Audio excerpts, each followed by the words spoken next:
How would you describe your level of anxiousness and how confident you were about whether your team would be included? I mean, yeah, it's such a strange year. And I think the thing that I just keep going back to is I've just been so inspired listening to the stories of so many teams that have been through so many challenges this year. And the theme that you just keep hearing over and over is overcoming adversity. And I think, we're no different here. I mean, there was a time where we didn't have anything. We didn't have a season. And here we are, you know, ranked number 3 going into the CFP. And so it's been kind of that way all year. You talk about anxiety. There's been anxiety for a long time. Given how much that's happened over the last calendar year, it almost seems as if that great game between your team and Clemson last year happened 12 years ago, but it was the last time you were on the field in the playoff, and now you get another shot at the Tigers. What does that mean in terms of having your team have an opportunity to take another shot at Clemson? Well, in the offseason before we went on quarantine, I mean, that was a loss that was fresh on our minds. And then, as we went into, quarantine and then through the preseason, we wanted an opportunity to get back to this situation, to go win the whole thing. And when guys were fighting for a season, they wanted to go play for a national championship. Certainly they wanted to win a Big Ten championship, but the number one goal was to win a national championship. And the fact that, we're right back here again against Clemson, it's exciting for our guys. And, we're going to have to play our best game of the season, which I'm not sure if we've quite played yet. There's just been so many things and, different disruptions that have happened for us this year. But we're really hoping to get everybody healthy and we can get everybody, in one piece here as we go into this game. Coach Day, you can't control the number of games you've played with the cancellations and all the stuff that goes on. But I have to know you've heard coaches around the country saying playing games are important. Have you heard that? And what does that mean for you, or what does that mean to you and your squad? Well, like I said, I totally respect everybody's situation because everyone's gone through different things this year. Everyone's gone through different challenges. When I just focus on this team because I just know how special these guys are and everything that they've overcome. I mean, the fact that we started our season on October 23rd and, when everybody goes in the inside in the north and the virus spiked and we had 3 games canceled and they just keep showing up every day. And this team has learned more life lessons this season than any team I've ever been around in my entire coaching career. And that's really why we got into coaching. And this has an opportunity to be one of the best stories in the history of college football if we're able to keep moving forward and have some success. So we'll see. That's why you play the game. And again, I have so much respect for so many teams and so many young men who have been through so much and worked through so much adversity this season. Coach, you mentioned that you have not played your best game yet, but I'm sure you know, and it's obvious that it's going to take your best game to beat a team like Clemson. What do you do to take that step? What happens in these next couple of weeks of practice as you're preparing to make sure that your team does play its best game on all cylinders?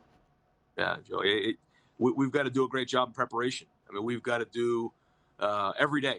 Our focus has to be on Clemson and executing at the highest possible level we can.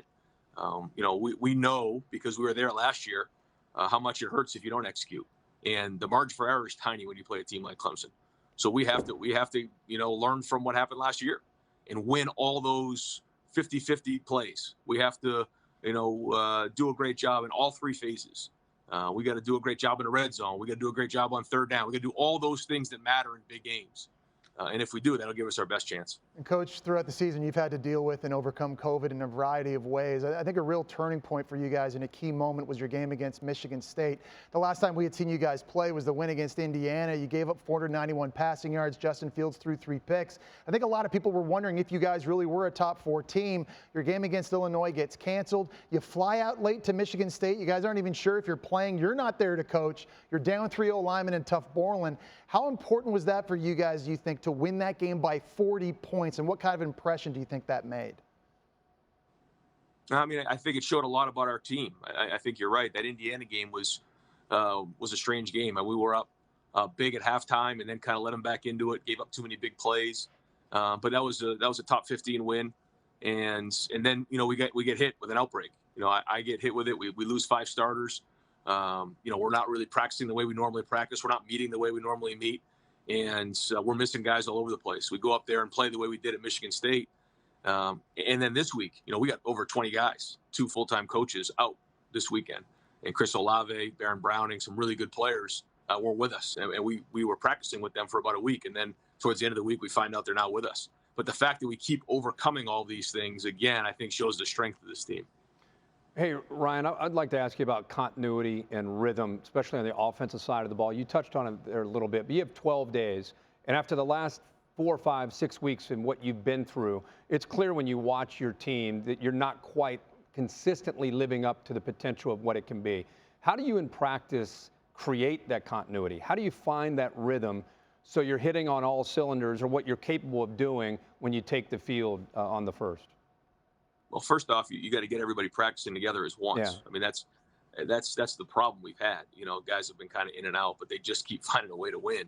But I think that, you know, we get Chris back, we get some, you know, now the offensive linemen, some of the, you know, 3 of those guys, this was their second game in a month. So it's just that's been the challenge. But I think us all practicing together, practicing at a high level, understanding that we're going to go good on good the best we can to give the best look we possibly can to keep the timing up, I think gives us our best chance. Ryan, we've had word that the Big Ten is planning to reduce the protocol in terms of the length of time that players who've tested for COVID will have to be out. So how soon in this process, this 12-day window, do you anticipate being able to have your guys out there and all of your guys out there to be able to go good on good in practice? Well, you know, for a lot of those guys, it's 10 days, and then they have the cardiac workup, and then they're able to start getting back to practice. Now, when they're able to go play in a game, I know we're all kind of waiting to hear from the Big Ten, and that's a Big Ten policy across the board, and I know that they're working on right now. So hopefully, these guys can be symptom-free, and then we can get them out in 10 days. They can clear the cardiac protocol, and we can get back to work. Would that entail the vast majority of the guys who missed yesterday, that they have an opportunity within a 17-day window to be able to play in the Sugar Bowl? A good amount of them, yep. But then there's also some that are really close based on what that number is that we're talking about.